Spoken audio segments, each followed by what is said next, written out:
여러분, 교회가 지금 위기에 있어요. It's a crisis. 리더를 잃게 됐습니다. 사람들은요, 위기에 처하면은요, 위기에 대처하는 방법이 있는데 어떤 사람들은요, 바로 사람을 찾아갑니다. 이거 어떻게 하지? 이것 좀 풀어줘. 어떤 사람은 권력을 찾아갑니다. 이것을 풀어야 되니까, 그 사람이 힘이 있으니까. 어떤 사람은 돈을 찾아갑니다. 돈이 있으면 된다고 생각하니까. 그런데요, 크리스찬이 하는 방법은 단 하나뿐이어야 돼요. Is there any problems in your lives? Only way to solve that problem is kneel down. 기독교인들이요, 문제가 풀어지지 않는 이유는 무릎을 꿇지 않기 때문입니다. 너희가 얻지 못하면 구하지 아니함이요. 여러분, 문제에 종착했을 때 우리가 할 수 있는 것은 단 하나입니다. 무릎 꿇어 주님 앞에 기도하는 겁니다. 그래서 하나님의 역전의 드라마에서는요, 하나님이 역사하시는, 불가능을 가능케 하시는 그 드라마에는 언제나 무릎 꿇는 사람들이 있었다라는 거예요. 그리고 그냥 혼자 무릎 꿇는 것이 아니라요, 함께 무릎 꿇는 사람들이 있었다는 거예요. 이 합심 기도가 굉장히 중요합니다. 함께하는, 연합하여 기도함이 굉장히 중요해요. 마태복음 18장 19절에 보면요, 두 사람이 땅에서 합하여 무엇이든지 구하면 하늘에 계신 내 아버지께서 저희를 위하여 이루게 하시리라. 마태복음 18장 20절, 바로 다음 절인데요, 두세 사람이 내 이름으로 모인 곳에는 나도 그들 중에 있느니라. For where two or three come together in my name, there am I within them. 함께 모여서 한 마음으로 기도하는 곳에 주님께서 함께 임하시겠다고 했어요. 내가 불가능해서 힘들어서 함께 모여서 한 마음으로 기도하고 있어서 예수가 임하면 그곳이 천국이에요. 천국에는 불가능이 없습니다. 여러분, 하나님의 역전의 드라마에는 always there was a prayer. Not just regular prayer, the prayer together. Bring hearts together. 함께 기도하는 합심의 기도가 있었다는 거예요. 그래서 우리가 연합해서 기도하는 거예요. 함께 모여 기도하는 겁니다. 부부가 손을 잡고 기도하는 겁니다. 사랑하는 친구들이 함께 손을 잡고 한 마음으로 기도하는 거예요. 하나님의 역전의 드라마에는 기도가 분명히 있었고요, 그냥 기도뿐만 아니라 연합하여 합심하여 기도하는 기도가 있었다는 거예요. 그 다음 절을 보니까 이렇게 적혀 있습니다. 헤롯이 잡아내려고 하는 그 전날 밤에 베드로가 두 군사 틈에서 두세 사슬에 매여 누워 자는데 파수꾼들이 문 밖에서 옥을 지키더니, 누워 자는데, NIV에는요 was sleeping 이라고 적혀 있어요.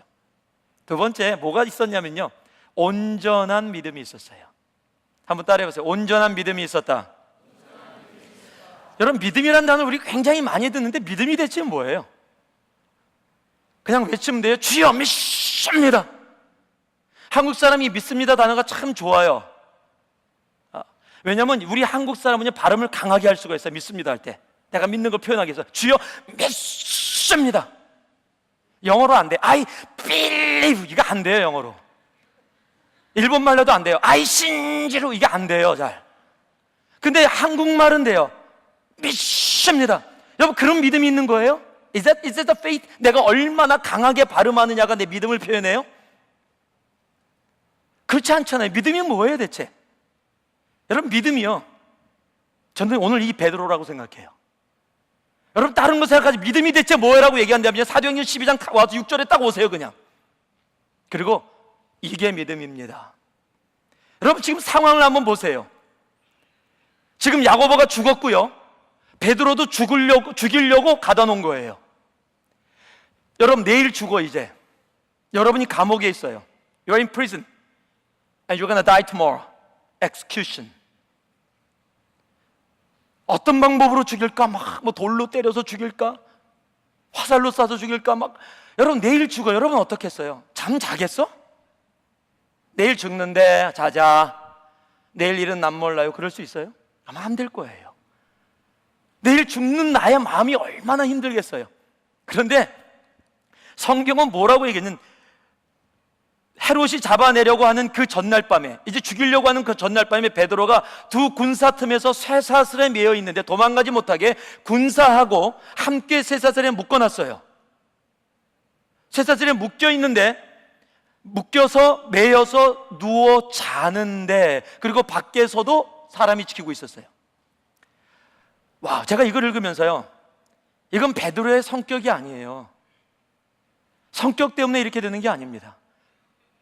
베드로 다혈질이라서 뭐 이런 것 때문에 되는 게 아니에요. 오히려 다혈질은요, 이게 뭐야 대체 뭐 이래야 돼요. 그런데 베드로가 누워서 자고 있다라는 겁니다.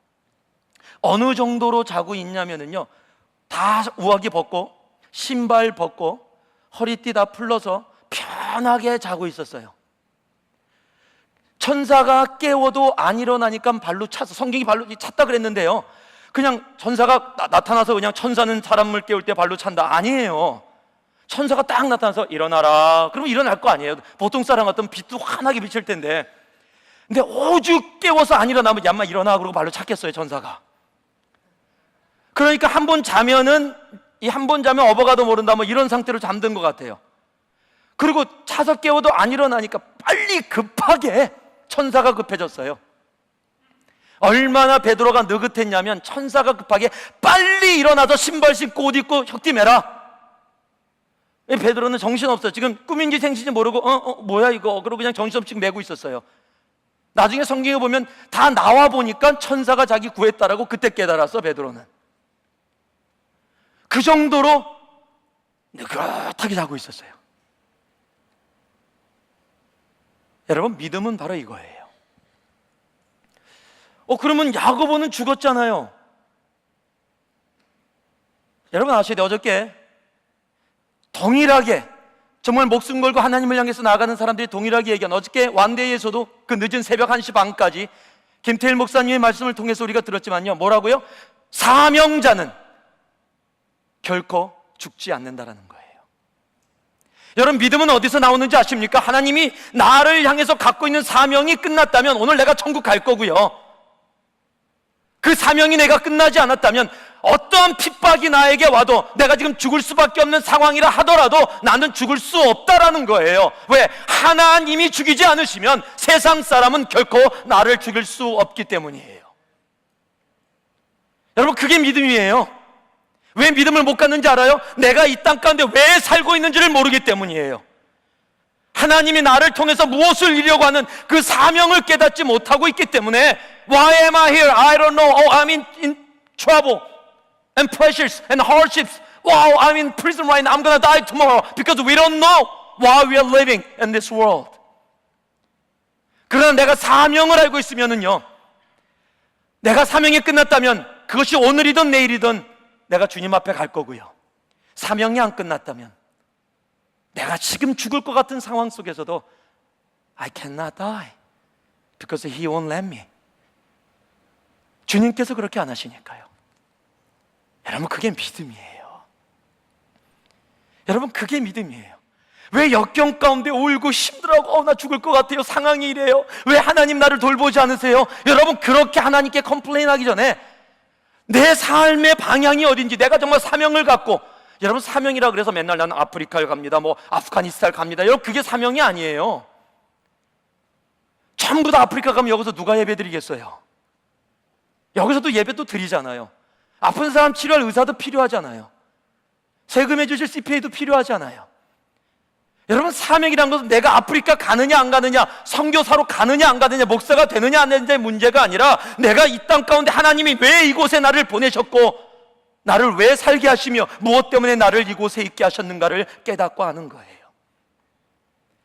베드로도요, 몰랐어요. 맨 처음에 내 성령이 임하시고 주님과 깊은 관계 속에 들어가면서, 이건 베드로의 모습이 아니에요. 옛날에 말구의 귀를 자르고 무리를 걷게 해달라 그러고 예수님 부인한 거 미안해서 숨어갖고 바다에서 나와갖고 쭈삣쭈삣하고 있었던 그 베드로의 모습이 아니에요.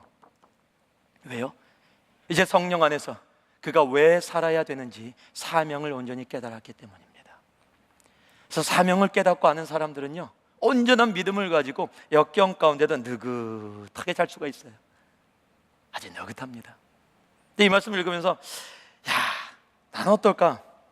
천사가 와서 7절에 급히 일어나라, 8절에 막 신어라, 빨리 막 신발 신는 것까지 가르쳐줘야 돼요. 베드로 지금 정신없어. 지금 잠자느라고 너무 정신없어요. 조금만 문제 있어도 다음날 아침에 보면 눈이 빨개서 왔어. 왜 그래? 어저께 너무 고민하느라고 잠을 못 잤어요.